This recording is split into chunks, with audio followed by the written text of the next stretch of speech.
Welcome to the Never Too Early Fantasy Football Podcast, where it is never too early for fantasy football.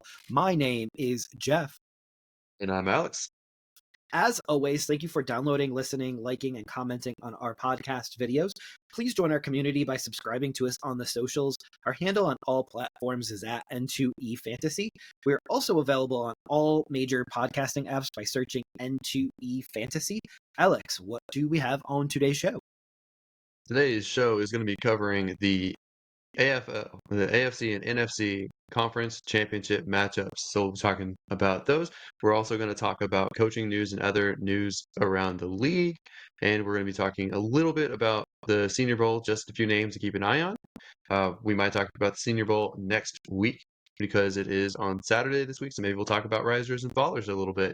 And then we also are unveiling our early, never too early perhaps though, first round predictions or first round rankings for redraft leagues. So we'll just give you a taste of that and see what you guys think, see if we're close to our own rankings. But we don't want to spoil that. That'll be for the end for you guys. So let's get started here with the AFC Championship.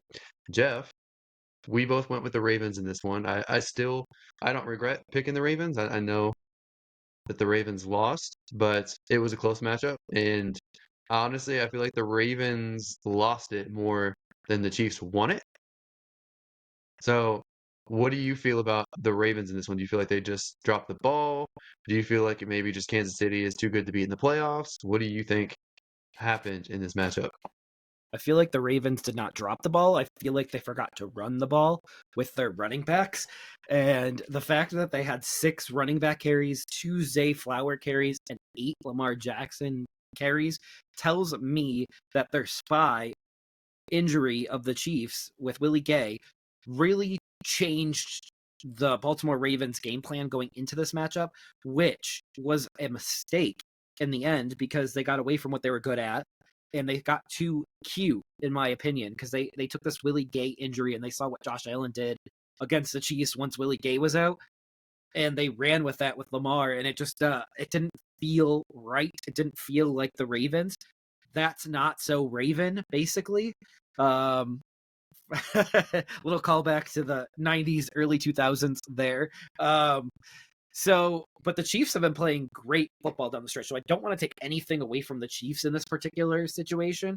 So I think Mahomes has this innate ability that Tom Brady had, that he can take a team that doesn't have as much talent and make them that much better in the postseason when a game matters. Now, I think Patrick Mahomes' biggest concern is going to be regular season games where they don't matter.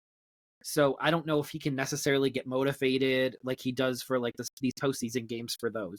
And I think that really showed this year because now we're in the postseason and Patrick Mahomes is kind of putting this team on his back, throwing some crazy throws, having Kelsey make some crazy catches, which tells me that Kelsey's healthier than he's been all season. But yeah, that's kind of where we're at there. Anything I missed in this matchup, Alex? It almost felt like Lamar Jackson felt like he had to outduel Patrick Mahomes and try to throw it to win it when it made a lot more sense to hand the ball off because that's how their offense has been doing it all season. They have the highest run to pass ratio of any team in the league. They're the only ones that run more than they pass as a whole, and they just stop altogether. Last week they ran 31 times. This time they ran a total of 6 times or 16. Out of that, only 6 of those 16 were actually by the running back. So why they didn't hand the ball off more, I don't know. Could they use an upgraded running back? I think they could, and I think that there's options out there to upgrade that position. However, the guys they had were still able to have success in other matchups and throughout the league year.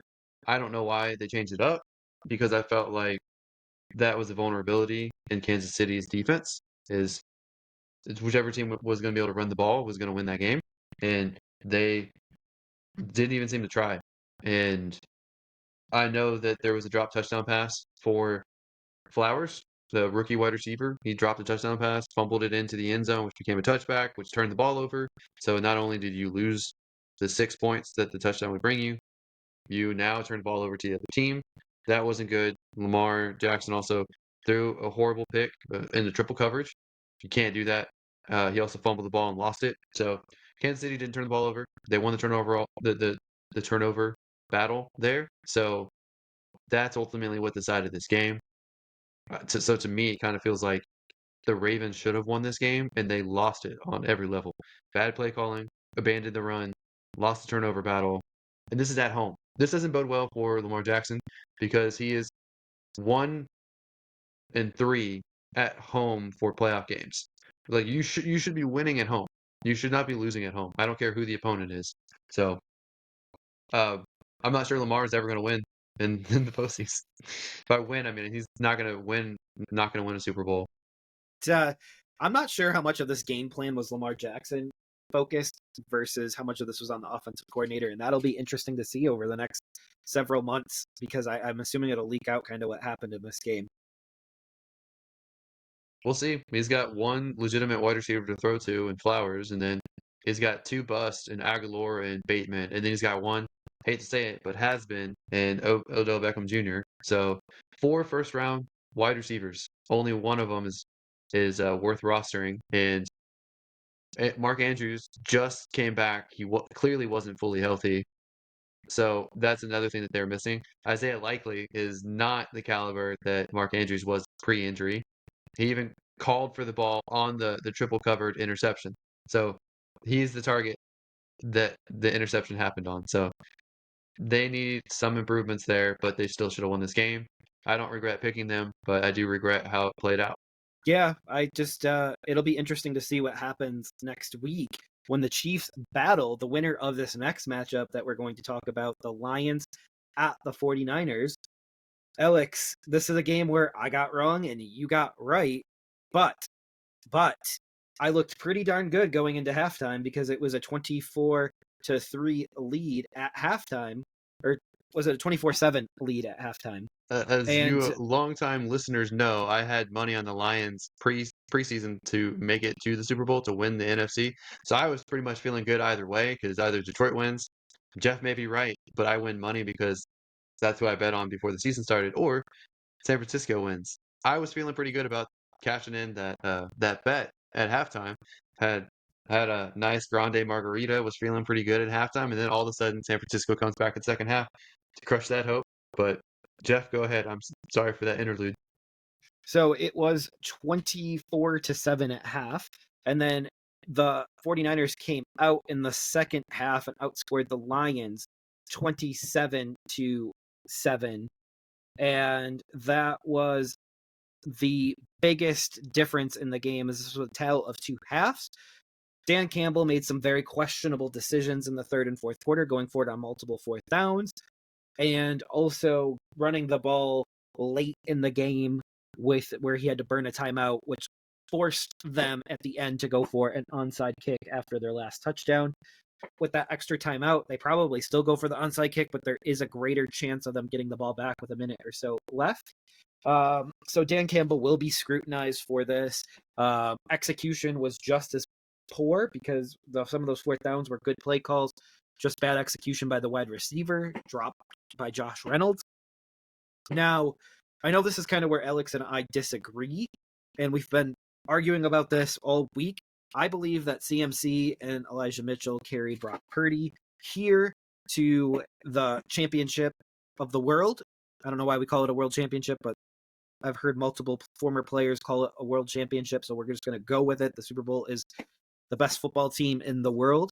And Purdy would have had he had one touchdown and one interception. He would have had 0 touchdowns and 2 interceptions if a Lions player catches the ball that ricocheted off of his helmet. I don't know why he's playing with his helmet like that. And instead, went for a 51-yard catch to Ayuk. I know in the past I've talked about bad plays getting good results and good plays getting bad results, and that's why I watch the film and don't look just at the stats. And I think Brock Purdy's pass that should have been intercepted and it went for a 51-yard gain and set up a touchdown 2 plays later was a bad play with a good result. And I also think that the Josh Reynolds play on fourth down was a good play with a bad result. So I think those exist. Those are really, really important because eventually the tape does win out. Down the stretch, Brock Purdy has had to be carried by the team more than him carrying the team.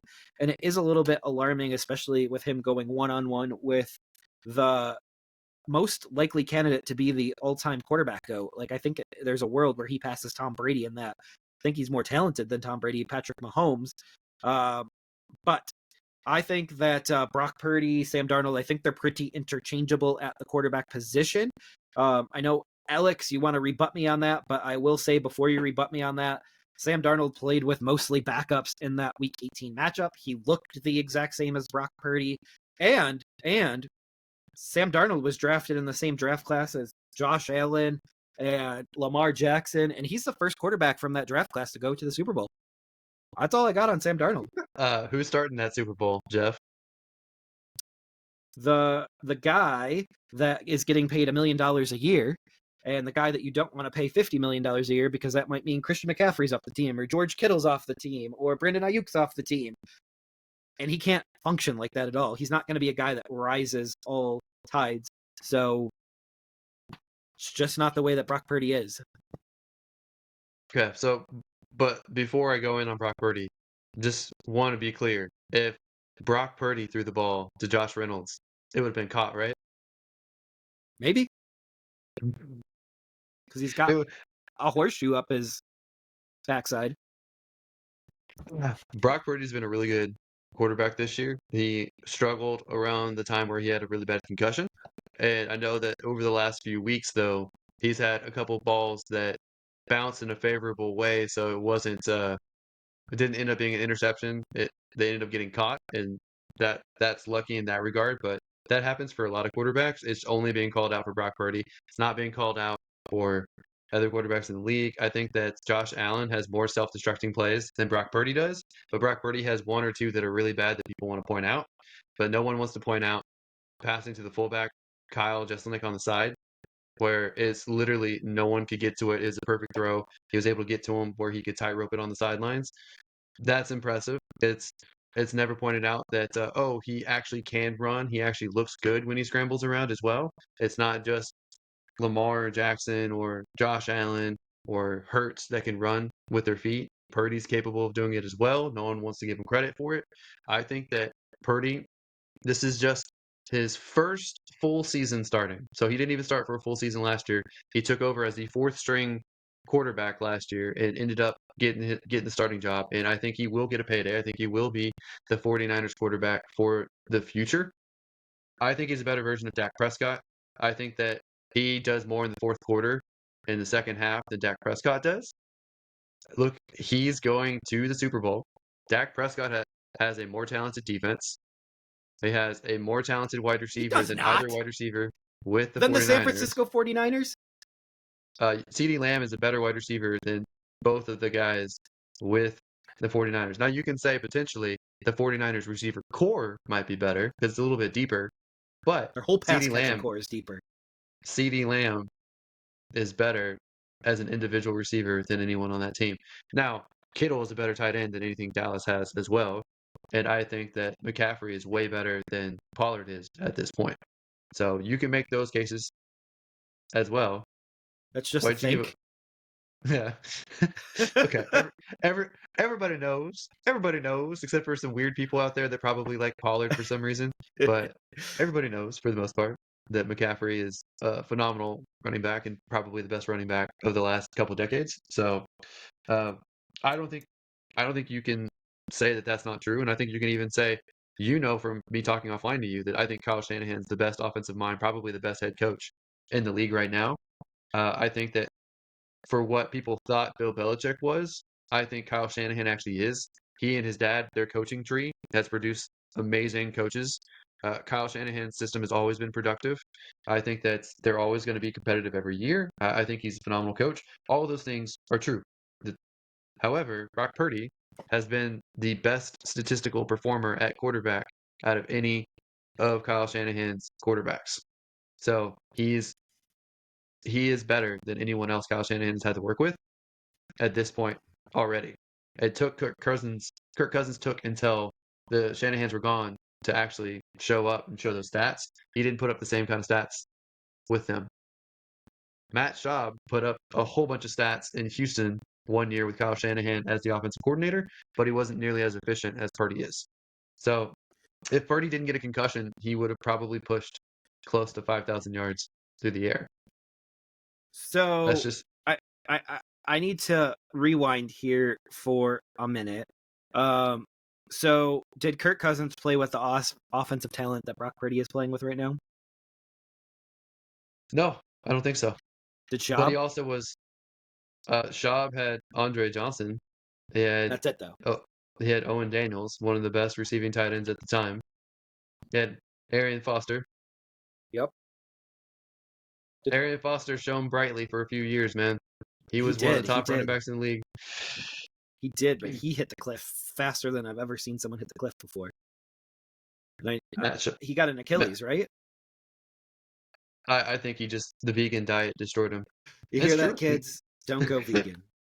It's not good for your bones and your muscles. Don't go vegan.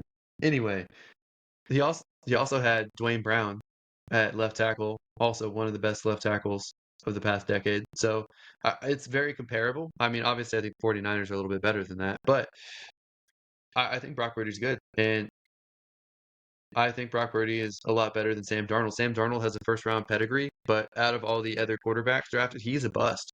And Sam Darnold is a step down on Brock Purdy on every level. Where the games that he's played, his numbers have all been lower per throw, per game.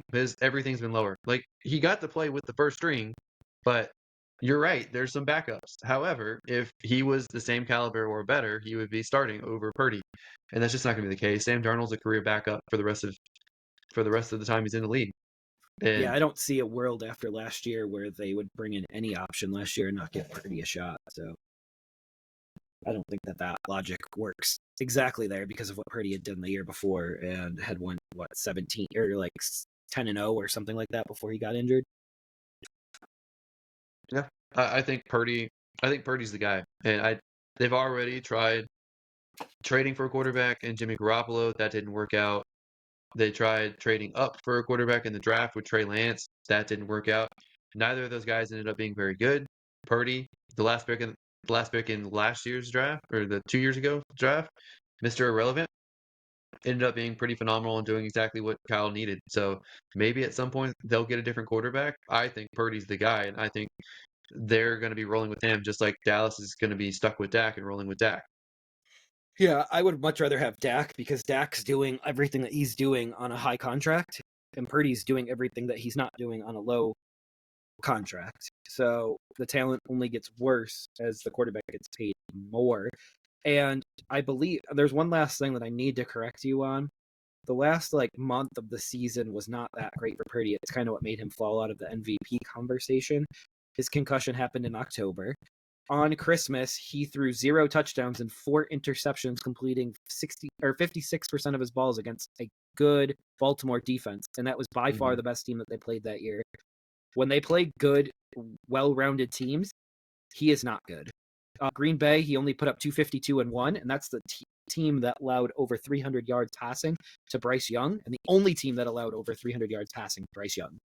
So I just don't see it. There's a lot of evidence out there that shows that he's beating teams that aren't as good, and he's using Christian McCaffrey to do it. Okay. Well, let me ask you this: who is a better defense, the Baltimore Ravens or the Green Bay Packers? Baltimore, Yes, by far. Baltimore was a number one defense last year, or this season. This season, number one defense. Exactly. He put up same stats against both teams. Okay. What has Dak Prescott done against good teams this year? Who did he beat this year? Now you're making me look at some Dak Prescott edge here. He beat Detroit. Do you not believe that they're a good team? Questionably beat Detroit. And He beat them. bogus It's calls. official in the record books.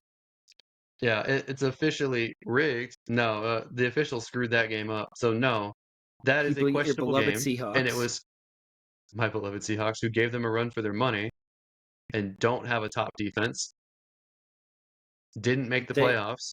they beat the Giants 40-0 opening night, and I'll completely agree with you. The Giants were a hot mess last year, but going into game one, the Giants were not considered to be a hot mess that they turned out to be. So they were destroyed by San Francisco, 42-10, Hmm? right? They barely beat the Chargers. The Chargers ended up not being a good team.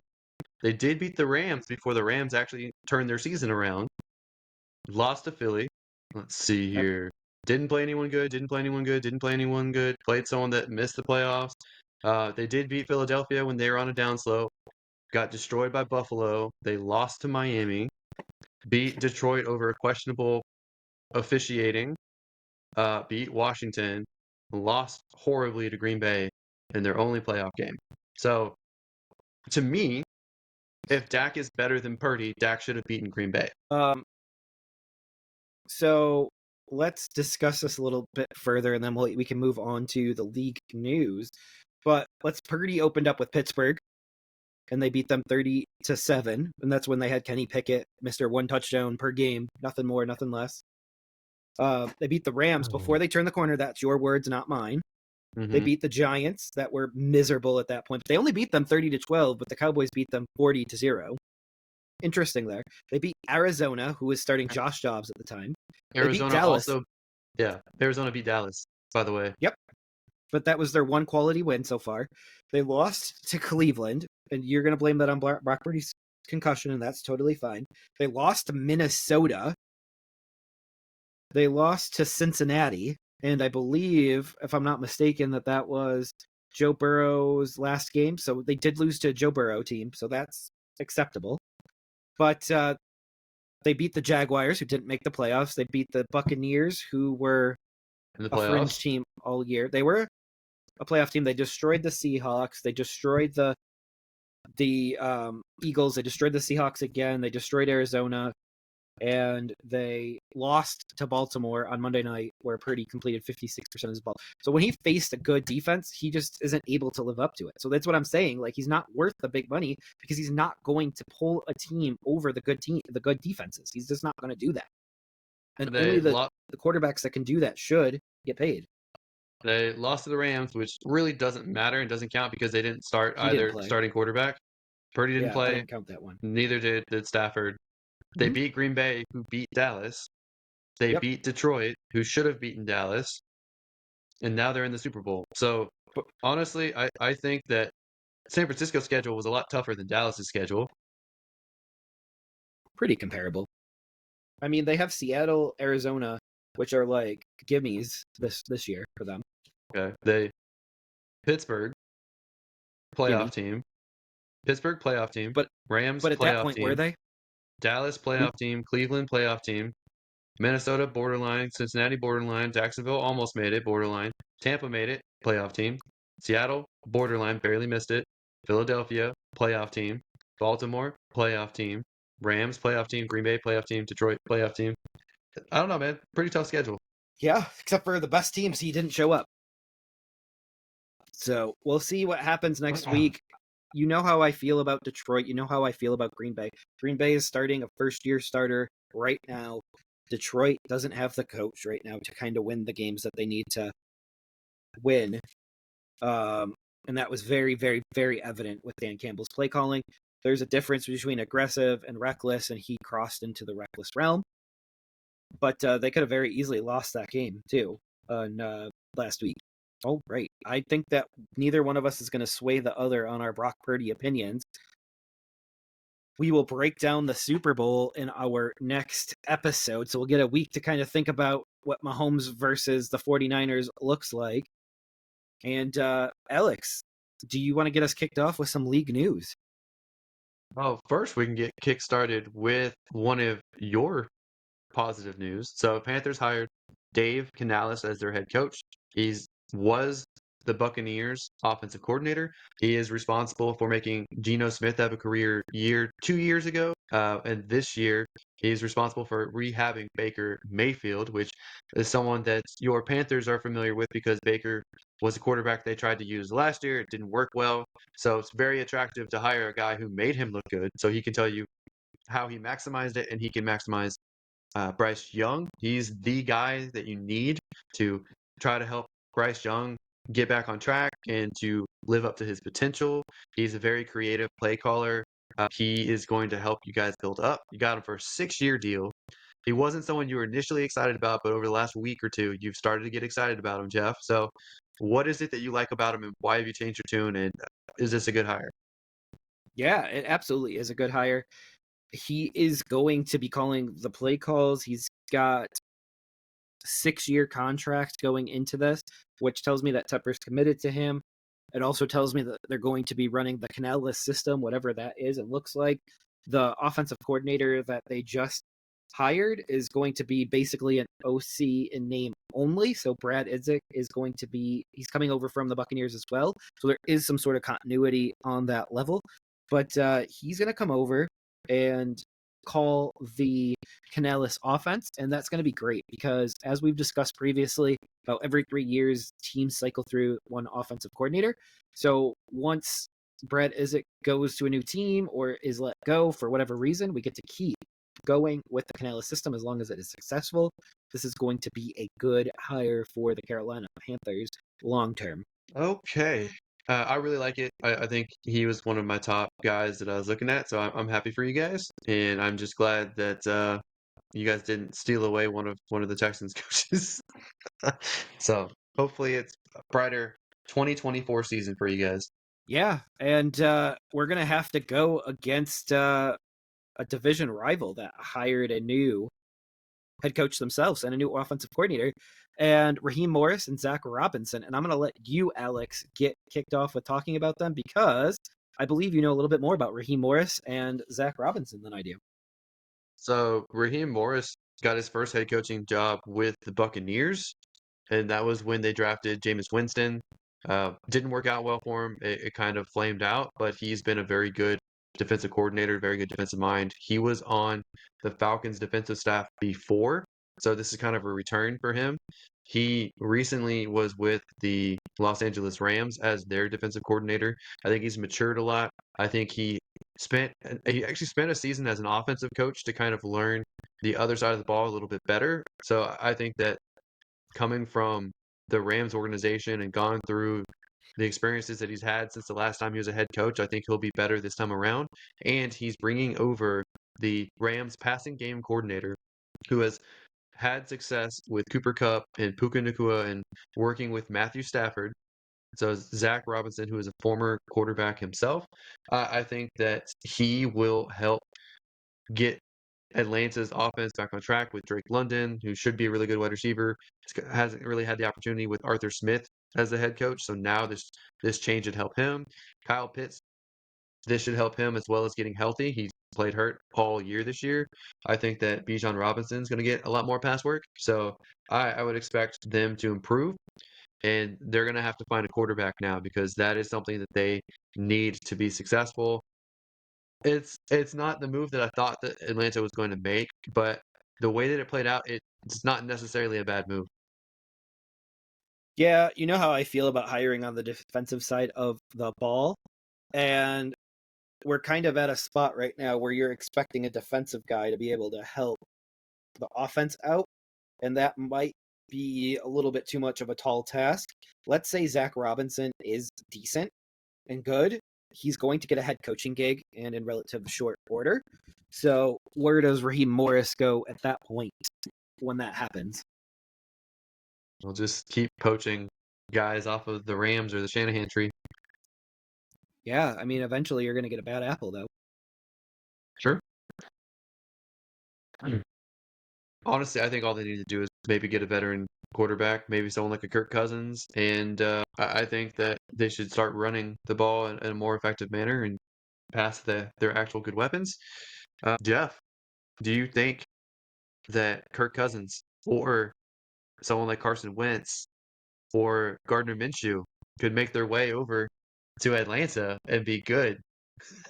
Stop tugging at my heartstrings. Um, obviously Carson Wentz would be a Pro Bowler there, and he probably had to bring the team to the Super Bowl. Don't want Minshew, don't want Wentz to go there. The reason being is because I don't want to have to root against them, and I can't root for the Atlanta Falcons. But I don't think Kirk Cousins is going to go there. He's named his price to stay in Minnesota, and that's a 2-year, $90 million contract, so $45 million annual value, which I think is a steal for him. He was on a pace last season before his injury that was ridiculous. So, and on a year that was supposed to be a down year. So, I do want to say that I do believe that Kirk Cousins is going to pick to continue to work with Justin Jefferson, because I believe as soon as Kirk Cousins resigns, Justin Jefferson resigns as well. But I don't think a 2-year, $90 million deal is out of the question for Minnesota to hit. But just this past year right here with Kirk Cousins, he had 18 touchdowns and 5 interceptions in 8 games. That is a ridiculous pace.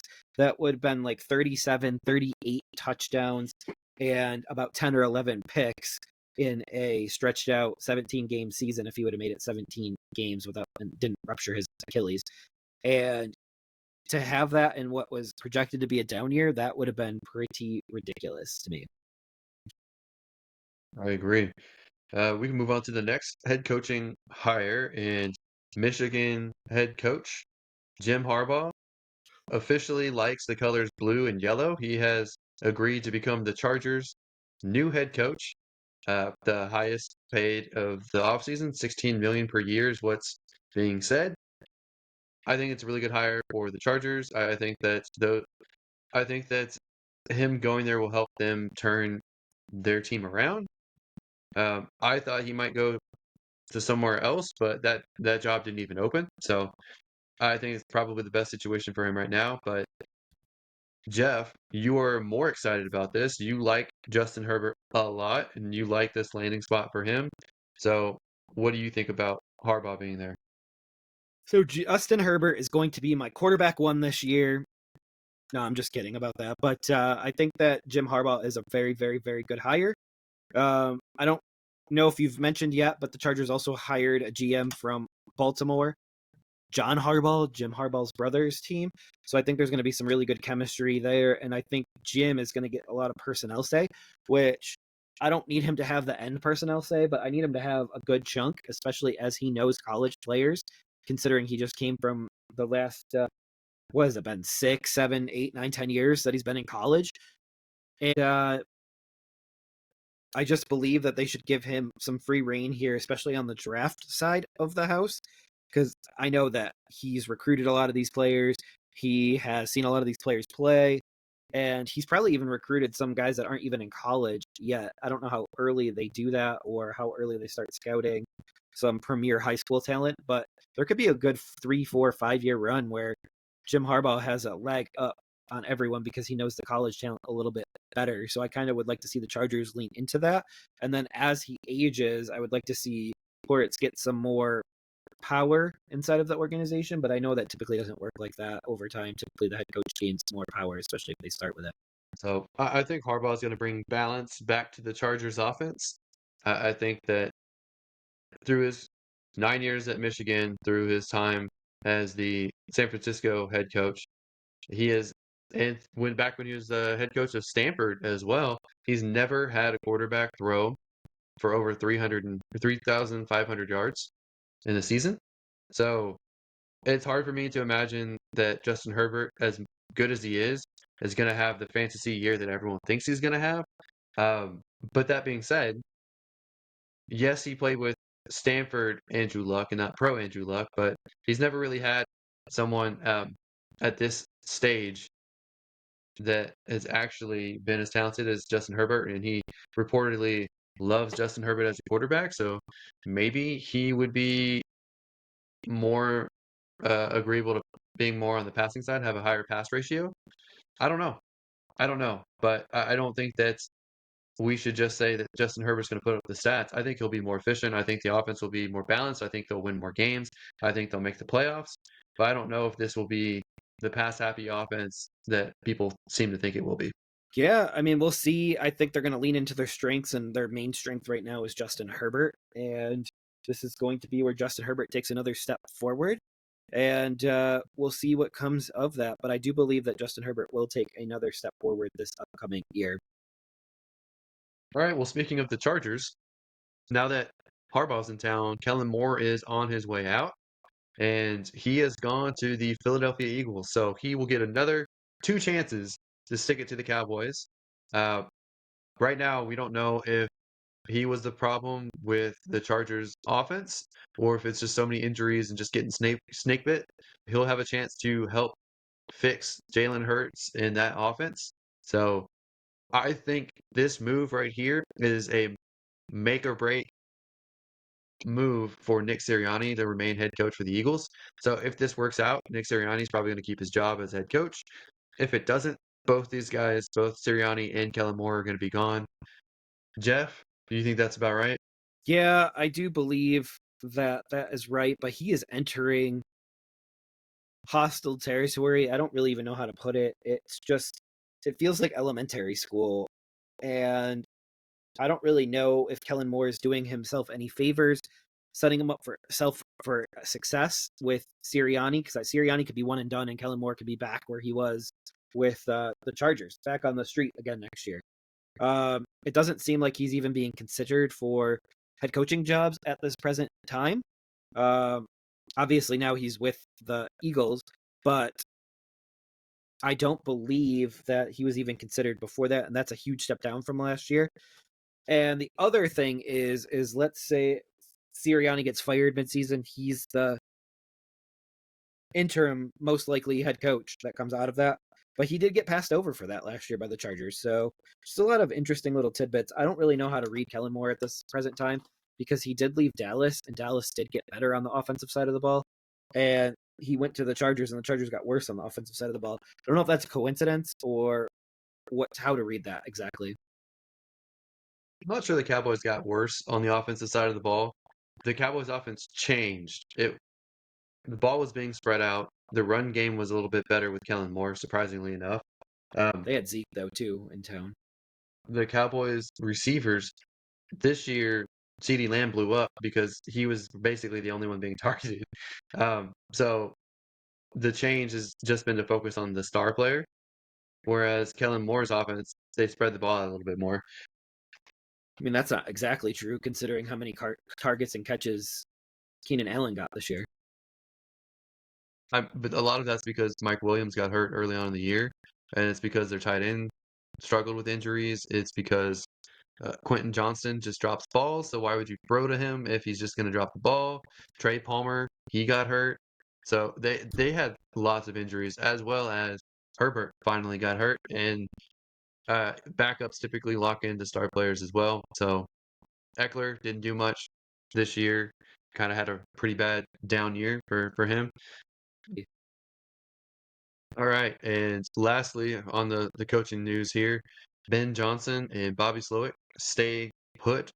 So Ben Johnson with Detroit stays in Detroit. He's their offensive coordinator. He's a hot name this offseason, the number one hot name right behind Jim Harbaugh. He wants to try to win a Super Bowl this year with Detroit. I think if he doesn't do it this year, I think he'll move on. And I think that there could be some really attractive jobs. Like Dallas could open up next year. Philly could open up next year. I think the Bears could open up next year with a Caleb Williams as their quarterback. I think the Chiefs could open up either this offseason or next offseason. Uh, those are very, very exciting opportunities. So I could see him holding out another year. Jeff, I know that you have some thoughts on Ben Johnson, and you feel like he should just take the money. He likes the situation he's in, and it's not all about the money for him. Bobby Slowick, I think, is waiting another year to be seasoned as well. So how do you feel about these guys staying? I know Houston paid Bobby, so he'll stay. But how do you feel about Ben Johnson?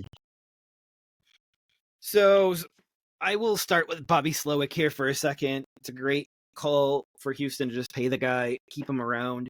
He needs to prove that he can stick around and adapt to NFL defenses, learning CJ Stroud. So he now gets that opportunity to do that because teams will have full film on CJ Stroud in this scheme, and we'll see if he has a second pitch, second option on the offense going forward, or little wrinkles that you like to call into the offense. Now, Ben Johnson's side of the house, this is 2 years in a row that he's turned down head coaching jobs. And this year, rumored, just wanted to stay in Detroit and kind of win a championship with them. What if that championship never materializes? And what if this is all for naught? He's going to end up costing himself anywhere between 10 and $20 million for making this career decision the last 2 years. So on the low side, he would get paid $5 million a year. On the high side, you'd probably get paid about $10 million a year as a first-time head coach. So I just don't really understand what he's doing, because this is life-changing money. This is a life-changing event. There's 32 of these positions in the NFL, and that's 32 jobs, and there's hundreds of people vying for them a year. Next year, you're going to have Bill Belichick vying for a job, and he'll probably get one somewhere. And you're going to have others that are vying for jobs, like Mike Vrabel will be back into the mix next year. I just think that the lack of appreciation for this opportunity is kind of showing through. And I just think that Ben Johnson, if he's not careful, there's going to be that next hot offensive coordinator that comes through, and he could get passed by really quickly without even getting an opportunity to be a head coach. I don't know. I think it's a calculated risk. I think that he's looking at the jobs next year, and they're a lot more attractive than any of the jobs that were this year. Maybe he was interested in the Chargers job. Maybe that's the one he would have gone with if they didn't hire Harbaugh. But I think that he looked at these and it's like, the Eagles didn't open up, the Cowboys didn't open up. Maybe I'll want one of those. Maybe I'll want the Bears. Maybe I'll want the Chiefs. I think those are all much more appealing. But what if none of those Just open up next year?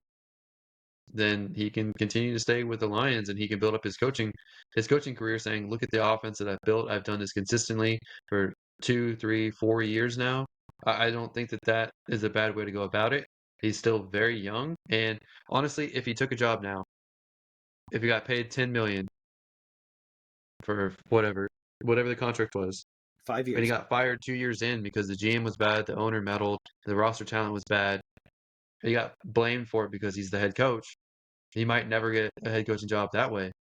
And I think So he that has $50 he would million. rather, yeah, I think he would rather be in a situation where he could stay and not move and uproot. Like you're looking at it as money. Like you probably aren't locked down to living in a specific spot. But these guys, they have families. They get tired of moving around. They want to settle down in one area. So he wants to pick the spot where they're going to be for like 10 years. So he has to be very careful about that. It has to be the right situation, has to be the right owner for him, it has to be the right amount of money. He has to have the right amount of decision making when it comes to personnel. I think that there's a lot that goes into it. Maybe they have a quarterback, maybe they have a high draft pick where they can take a quarterback. A lot of things go into it, and it's not about just money. And he No, I decided to completely do. understand. So I'm proud of him for making a decision that was best for his family at that time. And I would like to see Yeah, Detroit go back to the Super Bowl or go to the Super but Bowl for the first time. call me old school, but the whole point of working is to earn a paycheck so you could retire someday. Well, what if he goes to Buffalo next year? What if they fire McDermott? Then that would be worth it, but it would also be very cold. I mean, at this point, I think that there are other jobs that are very appealing that he would have leapt at if they were open. Yeah, I think McDermott's reaction to the 9/11 news last year and his team rebounding has kind of earned him some good grace with at least fans and ownership. And we'll see where that goes. But that was a big deal that he took ownership of that, and he also didn't like double down on his coaching. He actually like fired Dorsey, went with Brady. Like he did made all the right moves at the right time. Like obviously that didn't end the best for them this year, in a heartbreaking fashion. But I think that job is more secure than you think it is, and I think Mike McCarthy's more secure than you think he is. Sirianni is the one that's a question mark, but I could see them going for a veteran guy like Bill Belichick with the team that they have. Yeah, supposedly the owner hates Bill Belichick, so we'll see. But They need a grown up in that room because Sirianni's not it. yeah, I agree. We can briefly go over the Senior Bowl a little bit. It's going to be happening on Saturday. So I don't know how many of y'all are aware of this, but a lot of savvy football people are now starting to see the benefit for the Senior Bowl because you get some hidden gems in the draft, and all of these coaches get to spend a little bit more hands-on time with these prospects, so they get to find out who they like out of that group and who they think they can work with, who's more talented than they thought. guys they might not have scouted very well. So it's very good for teams and these players. So like for instance, last year's Senior Bowl included Tyjae Spears, Michael Wilson, Tank Dell, Jaden Reed, Luke Musgrave, Puka Nakua, our boy, Jeff's Lord and Savior, Puka Nakua. Uh, these are guys that just exploded. So these are guys that as more and more people realize how important the Senior Bowl and also Shrine Game as well, how important these are.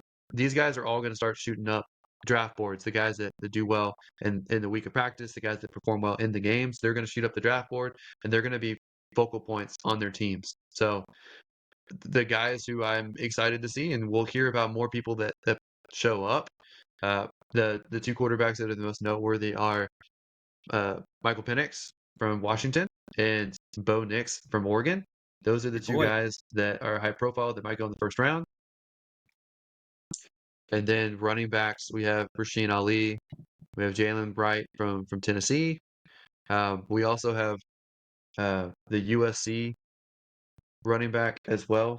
Can't remember his name right now, but those are three guys that I'm interested to see how they do for the running back position. And then wide receivers, it's a very deep class this year. So some of the wide receivers at this Senior Bowl are Xavier Leggett, Roman Wilson, Malachi Corley, Lad McConkey, and Brendan Rice, who is uh, Jerry Rice's son. So those are guys that are already making plays day one and practice. So those are guys that I want to see how they do the whole week and play in the game. These are guys that I'm going to be focusing on. And then any other names that pop up, we'll also mention, I guess, next week. We'll have a one section that we'll talk about risers and fallers from the Senior Bowl. But Jeff, that's about it for me. I don't know if you have anything to add on that. No, I think that we are in good shape with our starting to scout the NFL draft, and the main reason why we're scouting the NFL draft is to get ready for Dynasty Rookie Draft. And I believe is Marshawn Lloyd or Brendan Rice the guy that you're looking for?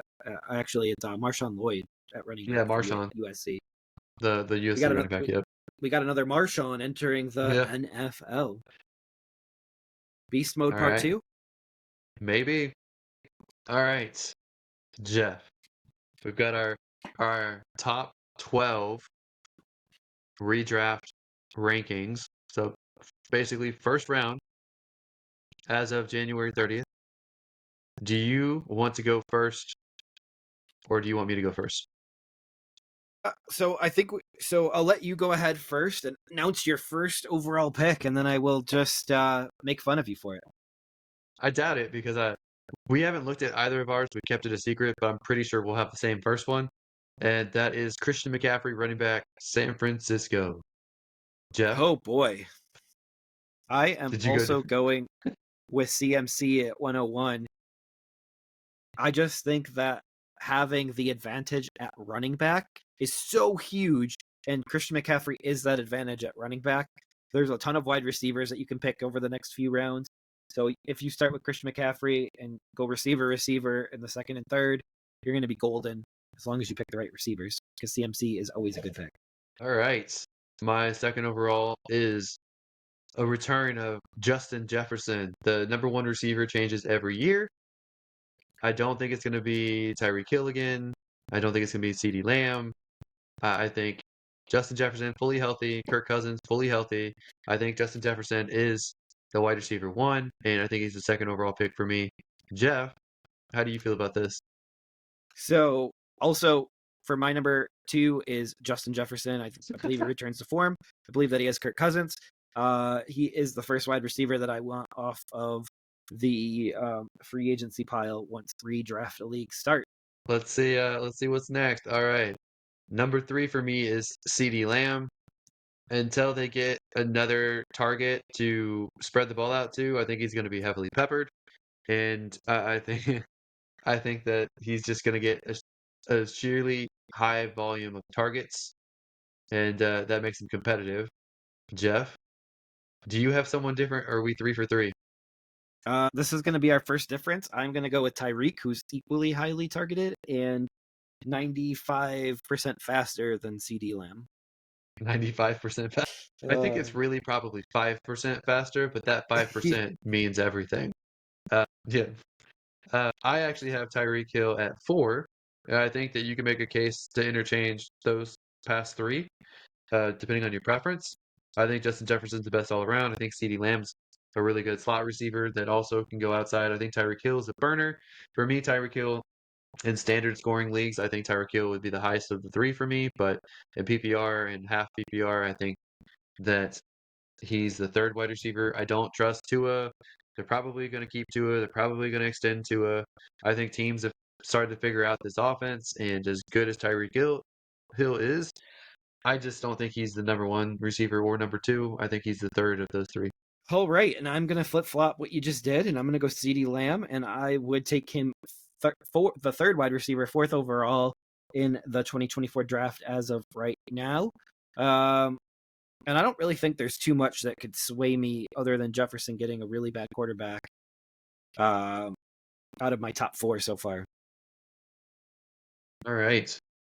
So number 5 for me, we go back to the running back position. I have Breece Hall at running back number 2, 5th overall. New York Jets running back. Jeff, I think that Aaron Rodgers being back and being healthy, I think they're going to lean on the ground game a little bit. And I think that Aaron Rodgers over Zach Wilson will make teams back up their defense, space things out, so Breece Hall will be even more effective than he was this past season. Who do you have here at number 5, and what do you think about this pick? How do you love Breece Hall more than I love Breece Hall? It just doesn't feel right. I looked at But other running backs and other wide receivers. I'm like, I don't know if I could put them over him. right. So we're gonna go in a different direction here completely. And my 5th pick, and because I love Breece Hall, so I don't really need to say too much about him. I'm glad that you've come around on him because last year we were kind of having a debate between Breece Hall and James Cook, and I feel a little more vindicated, a little more just smart when it comes to that particular pick and that particular vision. And he did well last year, even coming off the knee injury. Oh, right. So my 5th pick, though, is Jamar Chase. We have a healthy Joe Burrow coming back, and I believe that's only going to speak good things for Chase. And I believe that Chase is one of the best, if not the best, pass-catching options in the NFL right now. And he's going to only get more targets with T. Higgins likely to be off the NFL roster of the Cincinnati Bengals. So he'll be on a new NFL team, and we just don't know what that team is right now. My number 6, staying at the running back position, I'm going Kyren Williams. He's my running back number 3 at this moment. I think what he's shown is pretty phenomenal, and I did not expect that of him going into this season. I think he wildly exceeded my expectations and how effective he was and how spry he looked out there. I can't see a way of lowering him at this point. I know it's one season, but it was one heck of a season. There are guys that are getting older that have been pushed down this list that were here as soon as last year.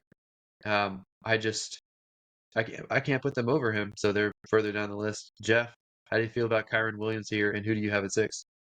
I feel like it's too reactionary to last year. It's just 1 year. We have seen in the past with Darrell Henderson. We've seen in the past with Cam Akers, where Sean McVay does sour on running backs very quickly. So we will see if that's the case here. But I don't really know how that does shake out. Any rebuts to what I just said? I don't think Darrell Henderson or Cam Akers had the year that Kyren Williams just had. And they already talked about how much they liked Kyren Williams last year. People were scratching their heads because he didn't look like he was going to be good. And this year, he just kind of blew up. I think it's fair to be a little cautious and think that he could have just been a one-year wonder. That's completely fair. But he looked really, really good rushing this year. So I would potentially take the leap. That's a big leap. That's like taking Bijan that high last year leap, and that did not pan out for a lot of teams. So a little bit less leapy because he's the former number 1 overall running back, and he's 1 year older than Kyren Williams. So not only does he's only 1 year older than Kyren Williams, so 25 to start the season versus 24 to start the season. And he already has one RB1 season under his belt. And I'm going to go with Jonathan Taylor here. So it's just the right pick. And he's a guy that had returned to form last year. And he should be able to be fully healthy this year. Should have a full year with Anthony Richardson. They're not going to run Richardson a ton because of we've seen what's happened to Richardson when he runs and gets hit. Doesn't end up well. Ends up with a Gardner Minshew season and a missed playoff opportunity because of a pass that was slightly thrown behind the running back, and the running back just didn't put the effort into catching that ball. So it was a interesting end to the season there, but I'm going to go Jonathan Taylor. Just think that no Zach Moss there. I just think that this really takes off for him next year. I'm a little bit worried about Anthony Richardson taking away some for Jonathan Taylor, but number 7 for me, I'm gonna go Jamar Chase here. He's my wide receiver 4. I like him for a lot of the same reasons that you said earlier. So I'm just 2 spots away from you. So what do you think it's fair to have him here at 7? And who do you have at 7? So we have the same order of wide receivers. So absolutely, I find it fair. The first round, we're picking nits, trying to make sure that we pick the player that we want and can really enjoy having for the entire year, especially for a first round pick. So I do love Chase this season, but totally fair to make him wide receiver 4 and make him down below a few additional running backs. But back to Taylor and Richardson really quickly. I do believe that the Colts learned their lesson last year, having Richardson run the ball. So they're going to have to do something to protect him a little bit more from himself. And that is going to be giving Jonathan Taylor, an all-pro, former RB1, 25-year-old Jonathan Taylor, the football more often. They just paid him too. All right. Who's your number 7? Number 7 for me is going to be staying in the running back position, and I'm going to go with my guy Breece Hall here.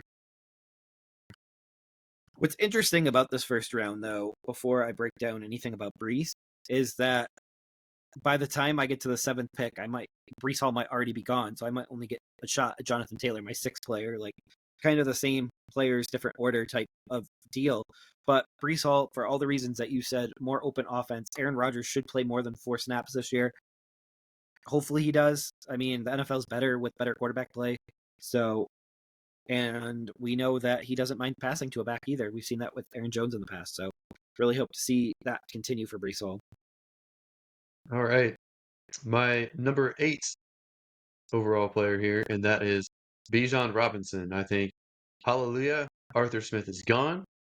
They've got a defensive-minded head coach.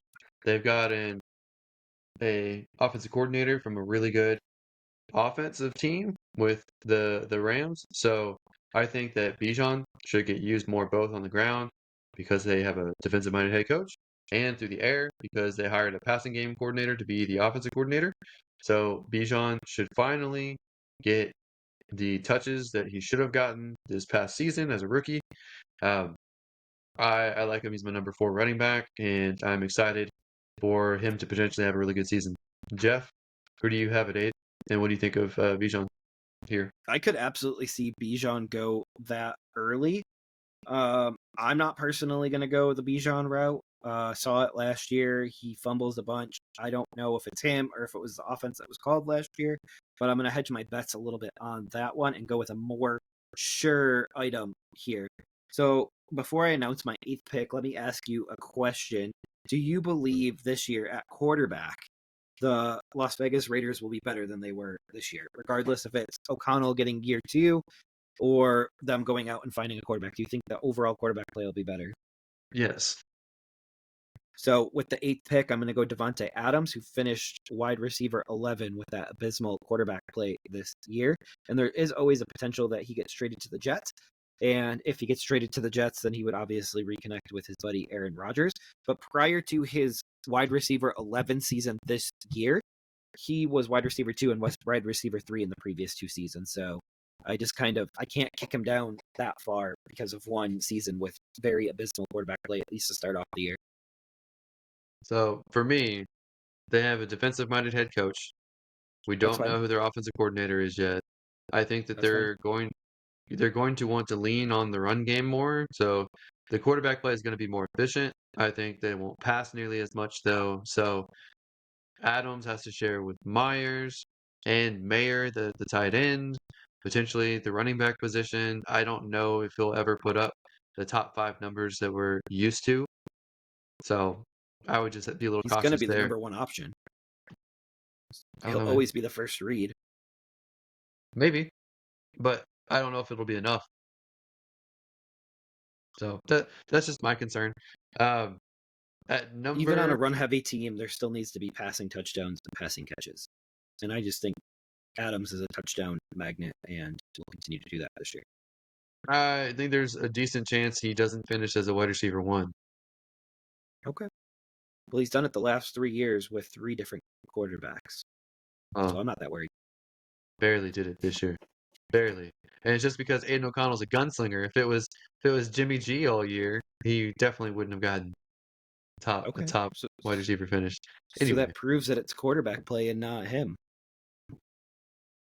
quarterback play, scheme, situational, all that kind of stuff ties into it. Through the fantasy playoffs, he was wide receiver 7, so I'm very comfortable with this. Okay. Which very different on that player. Anyway, number 9. You'll be happy about this one too, Jeff. I have Bryce Young. running back number 5, Travis Etienne Jr. with Jacksonville. I think that looking at the running back situations as they are, you have to put someone who right now is a bell cow back for better or worse. I think he has no competition at this moment.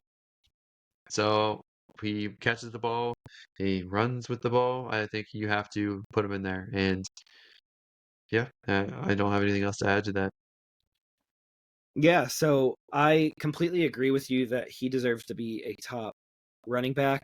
I think you have him 5. I have him running back 6. So I'm just not quite ready to talk about him specifically right now, but I don't hate it because of the year that he's coming off of. And I do expect more of the same from the Jaguars moving forward. But I have to go with number 9. I have to go with very, very sure thing, Amon-Ra St. Brown.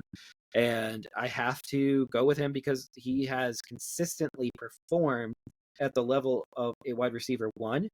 And I don't think he has much of a shot to finish wide receiver 1.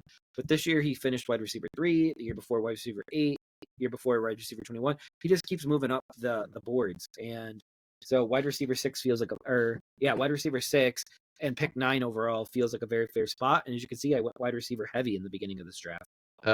Speaking of wide receivers, I am going Keenan Allen at my number 10 spot here. My wide receiver 5. It's so funny. Your guys, I'm putting a lot higher than you have, which is hilarious. Uh, I'm putting guys that are the focal point of their offense and don't have much competition. I'm putting them in the top spot where I feel like they belong. And I think you have some injury worries and some age issues when it comes to Keenan Allen. Just like I'm concerned that the offense may not be as pass happy, but I know he's going to be the focal point of that passing side of the offense. So I'm putting him at 10, my 5th wide receiver here. Jeff, how do you feel about this spot, and who do you have at 10? You are much higher than him than I am. So as of right now, they have Mike Williams on the roster. I know you feel like that won't be the case. Then they have year 2 of Quentin Johnston, and then year 4 of Josh Palmer. So I just feel like they're going to be able to spread the ball around. There's a chance, and a very likely chance, that they go tight end in the draft very early in that first round. And we'll see if that actually pans out or not. But Keenan Allen will be 32 this season, which I know you say he's an ageless wonder, and I do believe that his talent carries him further because the style and the way that he plays, he's not like a burner. He's not somebody that's going to lose their speed.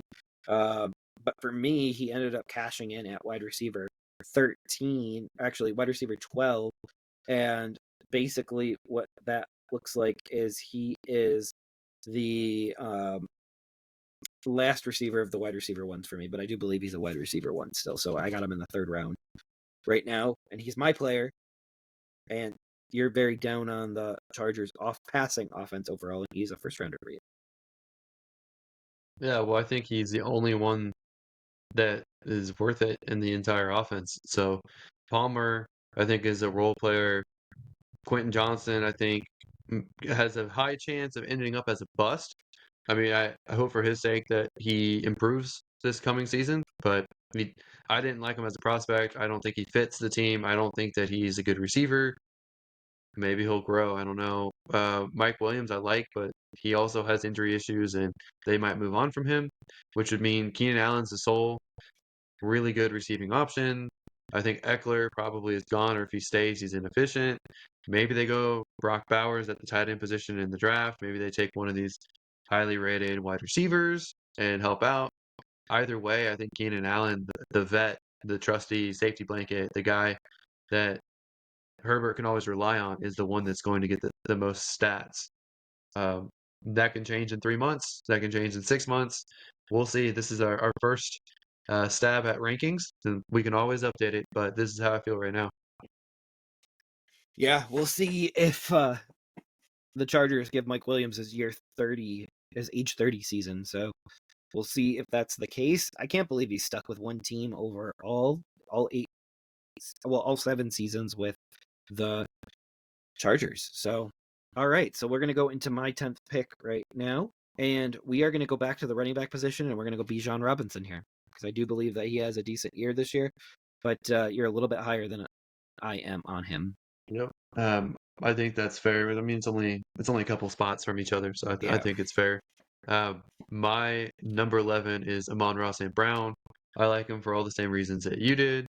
For me, he's kind of stayed the exact spot that he was last year. I just feel like I just carried him over to the exact same spot at 11 here. Um, I just think the rise of Sam Laporta, odds are they bring in another wide receiver to complement him. I think that Gibbs is going to have an increased target share next year. So it's hard for me to put Amon-Ra St. Brown in the very top group of the wide receivers here, but he's always reliable, always trusty. He's young. I don't think he's had really much health issues at all. So he's someone that I feel very confident about, and he's not going to let me down. So I like him at 11. I completely agree with that, obviously, because we are 2 spots apart on St. Brown. But yeah, you may not have an option to select him at 11, and I might have an option to select him at 9. But we'll see when we get to draft day what that looks like. So moving forward for my number 11 pick, I'm going to go with free agent Saquon Barkley here. I have to believe that he's going to be in a better situation than he was this year. And prior to this year, he was kind of on the CMC pace. And we know CMC is running back 1. So you would be lucky to get a running back that could produce similar numbers to CMC at 11 overall. Right, that's a little high for my taste for Saquon because they just said Daniel Jones is their starter. So I'm not Mm-hmm. very excited about that situation. I'm not sure that the head coach there in Buffalo, or not Buffalo, in the the New York Giants group, who was from Buffalo previously. I'm not sure he's the guy, Dable. I don't think he's the offensive genius people think he is yet. I think I need to see him succeed a little bit. They're kind of trapped for a year at the quarterback position. I think there's gonna be a lot of 8 men in the box defensive fronts, so I think it's gonna be hard for me to trust Saquon and Yeah, the and ta- we don't even know what team he's playing for. Yep. So maybe he'll go to a better situation. That will be a second team, which, as you point out multiple times, the second contract for running backs with a different team isn't always a good situation. In fact, it's often they're not necessarily going to ride you like the team that drafted you would. So Correct. And I'm trying to think of a team that would ride him. Somebody like Philadelphia, because they have all of their running backs going out on free agency. Philadelphia, maybe Dallas. Yep. Dallas likes their running backs. It could be a good situation. I think that his talent is elite, so he's someone that could buck that trend. But to your point, like there's no guarantee that he's going to buck that trend. All right. The last pick of our little first round sampler for you guys, for me, is Jonathan Taylor, running back out of Indianapolis, who rounds out my round one. I like the other running backs that I mentioned more. So he's running back number 6 for me. Like I said, I think Anthony Richardson is a running quarterback, and I don't think it makes any sense to restrict his running when that's one of the reasons why you drafted him. I think that Jonathan Taylor of late has had some injury issues. I think that he's getting a little bit older. I think he came out of college with knee issues. So while he's very talented, I don't think he's going to get the touches that will make him a top of the first round running back, but I still think he's good enough to be a first round running back in the draft. Yeah, we see that completely different because he just turned 25 like 11 days ago. And that is not an old running back age and someone that has finished RB1. And okay, fine. Use Anthony Richardson the way that you drafted him and watch him play 3.5 games again. Okay, then Taylor gets 13.5 without him. Weren't you telling me that quarterback injuries happen more in the pocket than they do scrambling around? Didn't you They say do, that but to it me? wasn't the case with Richardson. Yeah, I think it was a freak way that he landed. I think that if he just lands better and practices falling, I think he'll be okay. He needs to take those senior courses for What's elder this folks. It's like practice? practice how you fall, do stage falling. Come on now. That would be great and dandy and everything if it wasn't 3 separate injuries that knocked him out in 3 separate weeks. Well, one was a concussion. That Yep. happened to a lot of quarterbacks this year. And you're One was harping a on knee Anthony. and one was an You're arm. harping. What now? One was a Shoulder. knee and one was an arm. One was knee. One was shoulder. One was concussion. Yep. The Head, shoulder was the shoulders, only. knees, and toes. Yeah, the concussion was one, maybe 2 games. Shoulder is the one that ended the season. That happens to Yeah. anybody. And I he came mean, out early in the game 1 from the knee when they were I still in the mean, game. Herbert's season ended. I guess he's injury prone, and I guess his career's over because he can't stay healthy. Burrow, It's the he's had style, though. injuries every year. I guess Burrow is just done for. I guess Kirk Cousins is done for. I guess we had the record number of quarterback injuries, and you only pinpoint Anthony Richardson's, which I find I interesting. I did because he had 3 separate injuries that knocked him out of games this year in the 4 games that he played. You just don't want to like him. You went I into the do like draft him not though. I liking him. You didn't want to like him. You were against I him. have him as a QB1 this year in fantasy, but he's got to stay healthy. I think he would have been great for the Panthers, and they just passed up on that opportunity. I'm glad we didn't take a talent that raw because he may not see a full season ever. But we'll see. He's going to have to take falling courses, as you had mentioned. There's a reason why you're suggesting that he takes falling courses and not Justin Herbert or Joe Burrow. They have those classes for elder folks, just so you know. So I heard about it from my parents. So you just got to take those classes so you don't break a hip, I break an had no ankle. idea where you were going with this. Right. So my last pick, Travis Etienne, and I don't think there'll be too much complaint there because you just took Etienne about 3 picks ago. So was some surprising misses for you, just considering how you've talked about players. And I just kind of want to talk to you a little bit about Jahmyr Gibbs because he's one of your guys. Jameer Gibbs Where is number where did 13. James Cook's number for 14. me too. What? What? I'm gonna walk off the set. Garrett Wilson's number 15. Nico Collins 16. DJ Moore 17. Nick Chubb 18. Just because coming off the brutal injury that he's coming off. Alvin Kamara 19. Kelsey 20. Laporta 21. Puka Nuk- Boom, I just gave you 2 rounds. We promised one. Man, I just gave you 2 rounds. Alex, if we played, we would have none of the same players on our list and we would just all get the guys that we want. This is so amazing and so funny at the same time. But yeah, this is kind of where we are. We're seeing things a little bit differently right now. Obviously, I have Gibbs at 13, Kamara at 14, Kyron Williams at 15. I've seen Kamara do it. I've seen Kamara catch passes consistently. So, and he did it all in 3 less games because he decided to take a little bit of vacation for punching a guy in Vegas a couple years ago. Number 16's Puka, 17's Diggs, 18's Chubb. Still love Chubb, but we'll see what happens with that knee injury. I just saw that actually pop up in my feed the other day, his knee, the way that it was turned, and I don't really ever want to see that again, but I did see it again. Then I have Evans, AJ Brown, Cooper Kupp, Joe Mixon, Derrick Henry, and then Josh Jacobs, because I do believe Josh Jacobs finds a new team, because I believe he has a no tag clause in his enhanced 1-year deal. I'm a lot lower on certain guys than you are, for sure. Yeah, I mean, we're talking about different players here, so this is pretty awesome. And I found it funny on James Cook. He's currently gonna go in my fourth round. Let me see here. Where do I got him? He's gonna go in my fourth round, in the middle of the fourth round. He just doesn't score touchdowns.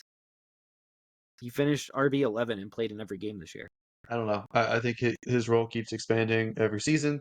I actually have right now but not Josh the Jacobs touchdowns. in my fifth round. What? Oh my God, he's 1 year off of a top 3 finish, and Yeah, but you're we don't know what team he's that on. down on him. Let's assume he makes a good decision. He What's made a a good good decision? decision on asking for no tag. The Raiders, yeah, the Cowboys. Hmm. If he goes to the So, Cowboys, I think I probably have to find a way to squeeze him into my second round. Maybe. right, he's worth it. And then obviously Pollard's off the team, so that's an interesting scenario. And that would move Pollard around on my board because I'm not sure he would ever get a gig that he got now, and he's in my third round right now. So, They might re-sign Pollard for cheap, be a rotational back for whoever else they bring in. But no, absolutely. Josh Jacobs is lower because I need to see where he goes before I can bring him back in. Whereas I have much higher faith in Henry, but for me, Henry is low end third round, high end fourth round until I know where he's at. Yeah, I just go off of people's track record until we get their new location, and then obviously I'll adjust it accordingly. But right now, if Henry signed in a as good spot as he had last year, he would be RB23 for me. So he could go down from there. Or he would, I mean, 23 overall, not RB23. Well, Josh Jacobs has only had one good season, so I'm not I'm not going to buy into him because he's literally only had one top season. All right, we will see. That's all I got there, Alex. Okay, well, that does it for another episode of the Never Too Early Fantasy Football Podcast. Thank you all for downloading or listening to this episode, and please don't forget to like and subscribe. Please leave us a comment and share the show. Every little bit helps. You can find us on all podcasting apps by searching N2E Fantasy and with our handle at N2E Fantasy on all social media platforms. Please join our community and give us a follow. Until next time, take care of yourselves and remember, it's truly never too early for fantasy football. Thank you again. Bye, everybody.